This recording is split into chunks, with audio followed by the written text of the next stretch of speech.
I would now like to invite on stage Amir Jamaat Dr. Shafiqur Rahman to present his closing remarks for today's session. May we have a warm round of applause for all the participants and Dr. Shafiqur Rahman, who is now approaching the stage to present to us his closing remarks for Policy Summit 2026, hosted by Jamaat-e-Islami. A warm round of applause, everyone. Thank you so much. Excellent. আসসালামু আলাইকুম ওয়া রাহমাতুল্লাহ।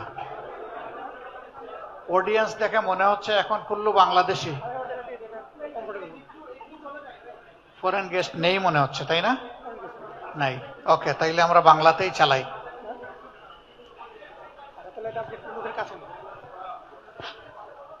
বাংলাদেশ জামাত ইসলামী কর্তৃক আয়োজিত আজকে aspire Bangladesh, অর্থাৎ প্রত্যাশার বাংলাদেশ গড়ার জন্য বাংলাদেশ জামাত ইসলামীর কি পলিসি, এর একটা অংশ আজকে এখানে আলোচিত হয়েছে সকাল 9টা থেকে শুরু করে। আমি আরেকবার আপনাদেরকে অন্তরের অন্তঃস্থল থেকে গভীর কৃতজ্ঞতা এবং ধন্যবাদ জ্ঞাপন করছি যে গোটা দিবসটি জুড়ে আপনারা আমাদের সাথে ছিলেন, সঙ্গী ছিলেন, আমাদেরকে উৎসাহিত করেছেন, শক্তি জুগিয়েছেন, আমাদের আস্থা জন্মেছে। আমরা সবাই মিলে আগামীতে নতুন একটা বাংলাদেশ গড়তে পারবো ইনশাআল্লাহ। এখানে বিদেশি কূটনীতিকবৃন্দ এসেছিলেন, মিডিয়ার সিনিয়র ব্যক্তিত্বরা এসেছিলেন, দেশের ব্যবসায়ী জগতের উল্লেখযোগ্য ব্যক্তিবর্গ এসেছিলেন, বন্ধু রাজনৈতিক সংগঠনের নেতৃবৃন্দ এসেছিলেন, ওলামায়ে কেরাম এসেছিলেন, সিভিল সোসাইটির সম্মানিত সদস্যবর্গ এসেছিলেন, অনেক ইকোনমিস্ট এখানে এসেছিলেন, অনেক গবেষক এখানে এসেছিলেন। আমরা তাদের সকলের প্রতি কৃতজ্ঞ। আজকের এই কর্মসূচি বাস্তবায়নে দিনরাত খেটে চমৎকারভাবে আমাদের সামনে যারা আজকের এই উপস্থাপনা এনে হাজির করেছেন, তাদেরকে আরেকবার একেবারেই হৃদয়ের ভিতর থেকে কৃতজ্ঞতা এবং ধন্যবাদ জ্ঞাপন করছি। এমনকি আপনারা শুনে অবাক হবেন, একজাক মানুষ নারীর টানে, দেশের টানে এই কাজগুলা করার জন্য তারা বিদেশের মাটিতে বসে করতে পারতেন, কিন্তু না, তারা মাটি ছোঁয়ার জন্য আপনাদের সাথে এসে হাজির হয়ে গিয়েছেন এবং এই কয়েকদিন তারা অবিরাম কাজ করে গিয়েছেন। আমি সকলের নাম নিতে পারলে খুবই খুশি হতাম। দুই দেশ থেকে দুইজনকে নাম নিয়ে সিম্বলিক আমি কৃতজ্ঞতা আদায় করছি। ডক্টর প্রফেসর মুকাররম হোসেন, তিনি সোয়ানসি ইউনিভার্সিটির প্রফেসর, এবং মাসুদ রহমান, যিনি আমেরিকা থেকে রিপ্রেজেন্ট করেছেন। এছাড়া স্পেন থেকে আমার স্নেহের আশিক এসেছে, আরো অনেকে এসেছেন। আমরা তাদের সকলের প্রতি কৃতজ্ঞতা জ্ঞাপন করছি। আমরা বিদেশে যখন যাই দুটি কথা বলি যে প্রিয় দেশকে আমরা বিশ্বাস করি যে সবাই আমরা ভালোবাসি। ভালোবাসার দেশটাকে অতীতে লুটপাট করে খেয়ে দিয়ে শেষ করে দেওয়া হয়েছে, কিন্তু একটা কঙ্কাল আমরা পেয়েছি। সেই কঙ্কাল নিয়ে ইনশাল্লাহ আমরা সামনে এগিয়ে যাব। এই কঙ্কালের গায়ে আমরা গোশত লাগাবো এবং আমরা চামড়াও লাগাবো ইনশাল্লাহ। এইটাকে একটা জীবন্ত বাংলাদেশ বানাবো ইনশাল্লাহ। আমরা তখন বলি আমাদের দুটি রেমিটেন্স লাগবে, একটি হচ্ছে আমাদের আর্থিক রেমিটেন্স, আর একটা হচ্ছে ইন্টেলেকচুয়াল রেমিটেন্স। এটাও বলি আর্থিক রেমিটেন্স চাইলেও পাঠাবেন, না চাইলেও পাঠাবেন। দ্বিতীয়টা নেওয়ার জন্য আজকে এসেছি। দুই হাত সামনে বাড়িয়ে বুকে জড়িয়ে আপনাদেরকে নিতে চাই, আপনারা চলে আসেন দেশে।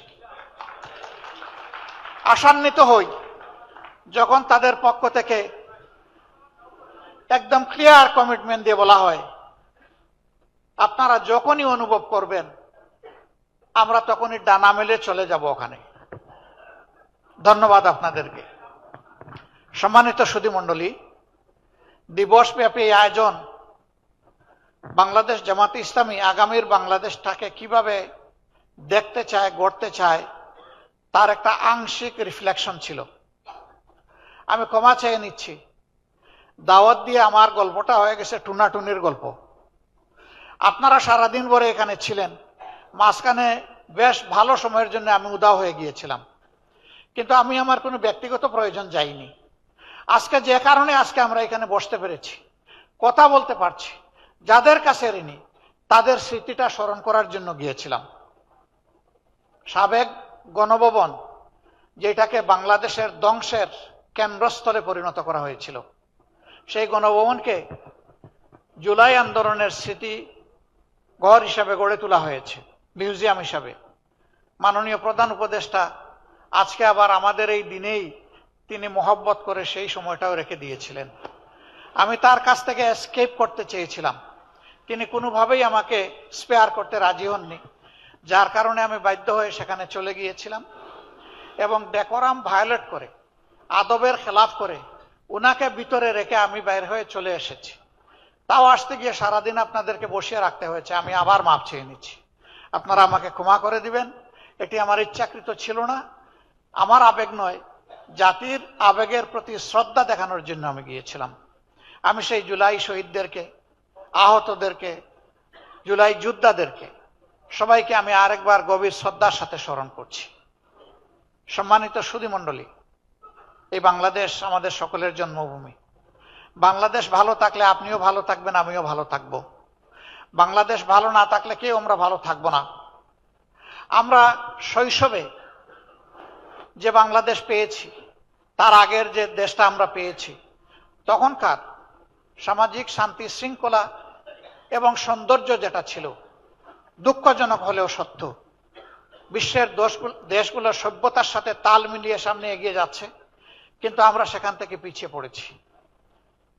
বিবেকের কাছে যদি প্রশ্ন করি, আমার সন্তান, আমার নাতি নাতনি, আপনার সন্তান, আপনার নাতি নাতনিকে কোন পরিবেশে রেখে আমরা দুনিয়া থেকে বিদায় নেব, আমাদের কাছে কোনো জবাব নাই। অতএব আরেকবার আমাদেরকে যুবক হয়ে লড়তে হবে ইনশাআল্লাহ। যুবকরা সভ্যতার পাল তুলে এবং হাওয়া ঘুরিয়ে দেয়। এই দেশের যুবকরা প্রমাণ করেছে, তারা পালও তুলেছে, হাওয়াও ঘুরিয়ে দিয়েছে। আমরা যুবকদেরকে আহ্বান জানাবো, কাজ তোমাদের শেষ হয়নি, জাস্ট বিগিনিং। তোমরা একটা স্বৈরাচার এই দেশ থেকে তাড়িয়েছ, কিন্তু স্বৈর মানসিকতা এই দেশ থেকে এখনো যায়নি।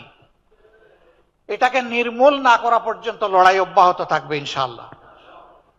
আর আমরাও তোমাদের সাথে থাকবো, পাশে থাকবো, পিছে নয়, একেবারে সাথে এবং পাশে। বাংলাদেশ দুইটা গোল যদি অন্তত অ্যাচিভ করতে পারে, তাহলে বাংলাদেশ বদলে যাবে ইনশাআল্লাহ।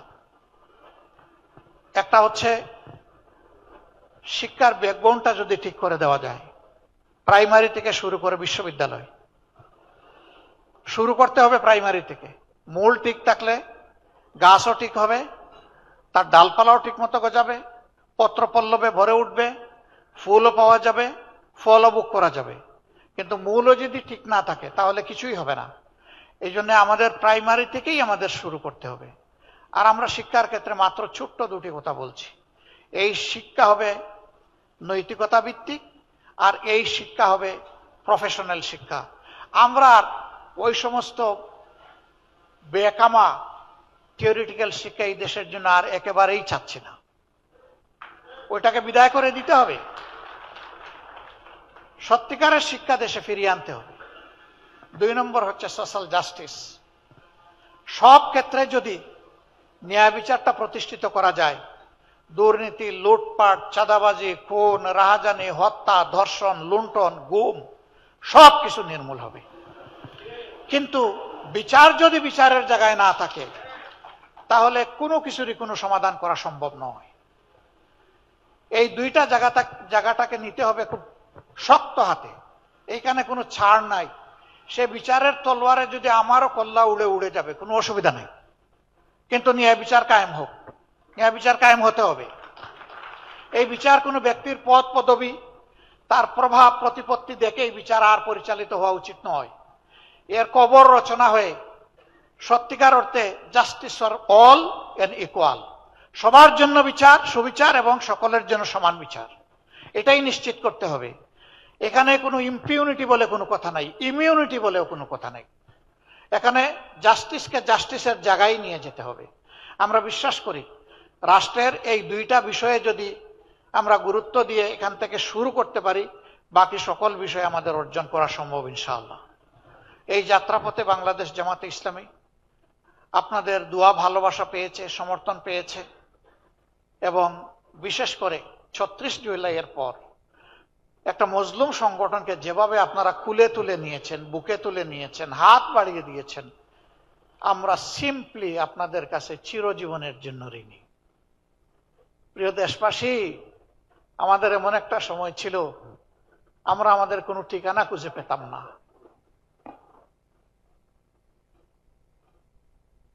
সেই সময়টা আপনারা আমাদেরকে আশ্রয় দিয়েছেন। আমাকে একবার রিমান্ডে জিজ্ঞেস করা হলো যে আপনার সর্বশেষ অ্যাড্রেসটা কি একটু বলবেন। আমি বললাম কোনটা বলবো? বলে যে কোনটা মানে? বললাম আমার তো শত শত অ্যাড্রেস। বলে স্যার এই অবস্থায় আপনি আমাদের সাথে একটু হালকা আনন্দ ভাগাভাগি, বলছিল মস্করা করতে পারেন। আমি বলছিলাম নো, আমি মস্করা করছি না, দিস ইজ রিয়েলিটি। বলছিল আপনি কি একটু বুঝিয়ে বলবেন আপনি কিভাবে শত শত বাড়ির এবং ঠিকানার মালিক? আমি বলেছিলাম যে এই যে আপনাদেরকে ডিউটি দেওয়া হয়েছে, আমাদের পিছনে লাগিয়ে দেওয়া হয়েছে, এই কারণে কোনো বাড়িতে 1 রাত 2 রাত, 1 সপ্তাহ, 2 সপ্তাহ, 1 মাস, এইরকম করেই আমাদের গত 15 বছর কেটেছে। এখন কোনটা বলবো? বলে যে আপনার আর প্রেজেন্ট অ্যাড্রেস আমাদের লাগবে না। That was reality. আমাদেরকে আশ্রয় দেওয়ার মানে ছিল নিশ্চিতভাবে জীবন, ইজ্জত এবং সম্পদের ঝুঁকি নেওয়া। আমাদেরকে ধরতে গিয়ে আশ্রয়দাতাকে ধরেছে, আমাদেরকে ছেড়ে দিয়েছে, কিন্তু ঝাল মিটিয়েছে আশ্রয়দাতার উপর। তুমি কেন এদেরকে আশ্রয় দিলে? That was the reality of Bangladesh.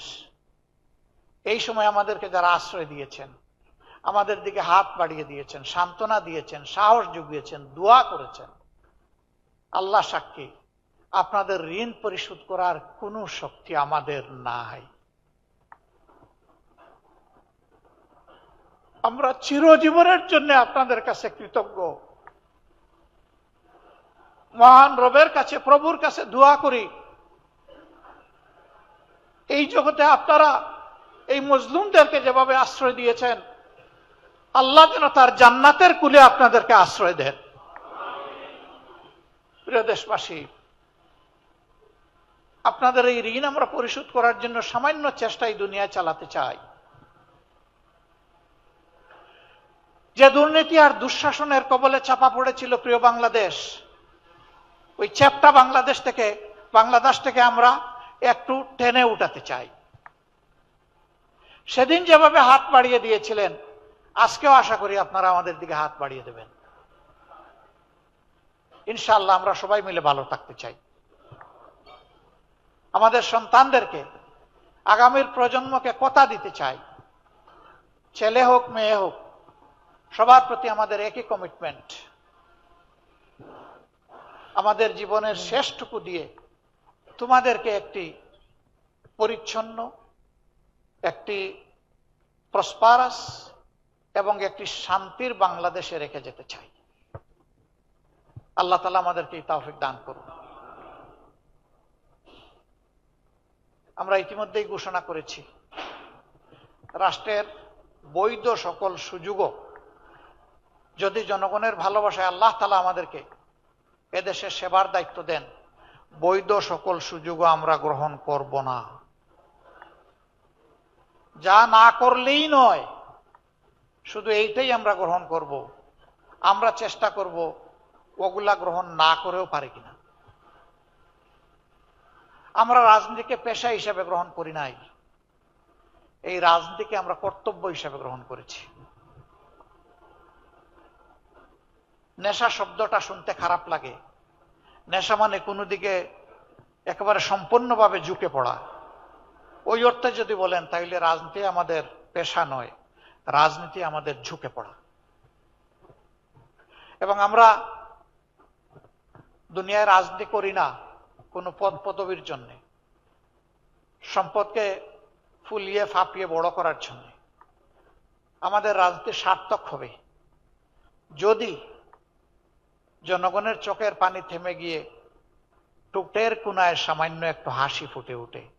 এটি হবে আমাদের রাজনীতি। আপনারা দোয়া করবেন। আবারও আপনাদের প্রতি কৃতজ্ঞতা জানিয়ে চলো একসাথে গড়ি বাংলাদেশ, এই স্লোগানের সাথে সবাইকে, সারা দেশবাসীকে একাত্ম হওয়ার আহ্বান জানিয়ে আজকের মতো আমরা আমাদের এই আয়োজনের এখানেই সমাপ্তি ঘোষণা করছি। এই আয়োজনের সকল ত্রুটি বিচ্যুতির জন্য আমি দায়ী এবং এই জন্য আল্লাহর দরবারে ক্ষমা চাই। আর যা কিছু সৌন্দর্য ফুটে উঠেছে এটি সমবেতভাবে আপনাদের সহযোগিতা এবং প্রয়াস। এই জন্যে আল্লাহর দরবারে শুকরিয়া আদায় করার পাশাপাশি আপনাদেরকে আরেকবার কৃতজ্ঞতা জানাই। আল্লাহ তাআলা আপনাদের মর্যাদা দুনিয়া এবং আখিরাত দুই জায়গায় বৃদ্ধি করে দিন। চলুন বাংলাদেশ একসাথে গড়ি। আসসালামু আলাইকুম ওয়া রাহমাতুল্লাহ। Dr. Shafiqur Rahman, respected Dr. Shafiqur Rahman, we would like to request you to stay on stage, and the honorable and respected panel members and the keynote speakers kindly come to the stage to take a group photo with Amir Jamaat Dr. Shafiqur Rahman. Requesting all the panel members and the keynote speakers to get on stage to take a group photo. আজকের প্রোগ্রামের যারা panelist ভাইরা ছিলেন, আমিরে জামাত তাদেরকে স্টেজে আসার জন্য অনুরোধ করছে। ভাই ভাই ভাই, আমাদের নামাজের সময় চলে যাচ্ছে, সবাই সবাই নামাজের সময় চলে যাচ্ছে তো। Dr. Syed Abdullah Muhammad Tahir. আজকে যেসব ভাইয়েরা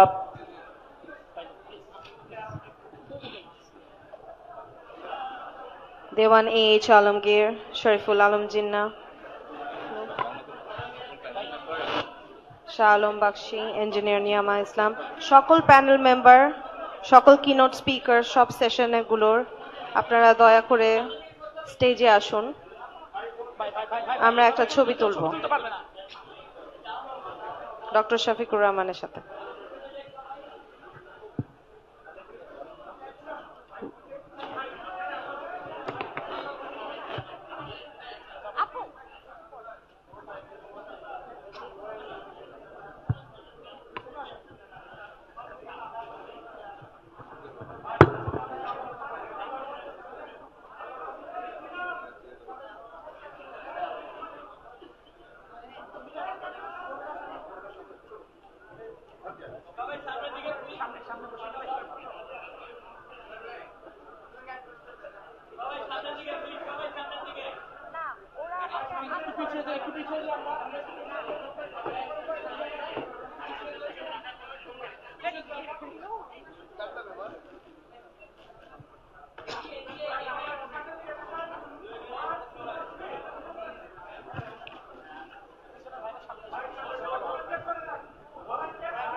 একটা বিষয়